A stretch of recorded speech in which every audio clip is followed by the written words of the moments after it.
ମୁଁ ଆଜି ଆପଣମାନଙ୍କ ପାଇଁ ନେଇ ଆସି ଛୋଟିଆ କବିତାଟିଏ ମାଙ୍କ ଆଶିଷ। ମହିଷା ମର୍ଦିନୀ ତ୍ରିଶୂଳ ଧାରିଣୀ ଜୟ ଆଦି ଶକ୍ତି ମାତା, ତୁମରି ଦୟାରୁ ସଭିଙ୍କର ଖୁସି ଚାରିଆଡ଼େ ସୁଖ ଭରା। ସୁଭଦ୍ରା ଯୋଜନା ପଇସା ମିଳିଲା ଖୁସି ନାରୀ ଜାତି ଆଜି, ଦଶହରା ଭେଟି ଦେଇଛନ୍ତି ପରା ଆମର ମୁଖ୍ୟମନ୍ତ୍ରୀ। ଜାତି ଜାତି ଶାଢ଼ୀ କିଣିବେ ମହିଳା ସଜବାଜ ହେବେ ସେଇ, କନ୍ୟା କିଣିବେ କେତେ ଯେ ରକମ ତାଙ୍କ ମନ ଲୋଭା ସେଇ। ଜିନିଷର ଭାଉ ଆକାଶ ଛୁଇଁଲା ବ୍ୟାଗ ତ ପୁରେ ନାହିଁ, 5,000 ଦେଖୁ ଦେଖୁ ଯିବ ଦଶହରା ଦିନ ପାଇଁ। ଅନେକ ମହିଳା ନ ପାଇନ ଟଙ୍କା ମନେ ତାଙ୍କ ଭାରି ଦୁଃଖ, ଆସିବ କି ସତେ ତାଙ୍କର ପଇସା ଠକିଦେଲେ କି ମୋହନ। ଜାକ ଜକମରେ ପୂଜାର ମଣ୍ଡପ ବିରାଜିତ ହେବେ ମା, କାହିଁ କେତେ ଆଡ଼ୁ ଆସନ୍ତି ଭକ୍ତ ଦେଖିବେ ଦୁର୍ଗା ମା।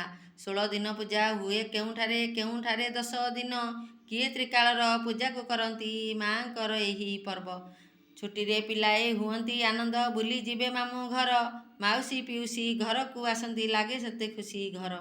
ମାଙ୍କ ଆଶିଷ ରହିଥାଉ ସଦା ଭକ୍ତଙ୍କ ଉପରେ ତାଙ୍କ, ଖୁସିର ଲହରୀ ଖେଳୁ ଧରିତ୍ରୀରେ ଆନନ୍ଦ ସଭିଙ୍କ ମନ। ମୋ କବିତାଟା ଯଦି ଆପଣଙ୍କୁ ଭଲ ଲାଗେ ମୋ ଚ୍ୟାନେଲକୁ ସବସ୍କ୍ରାଇବ୍। ଜୟ ମା।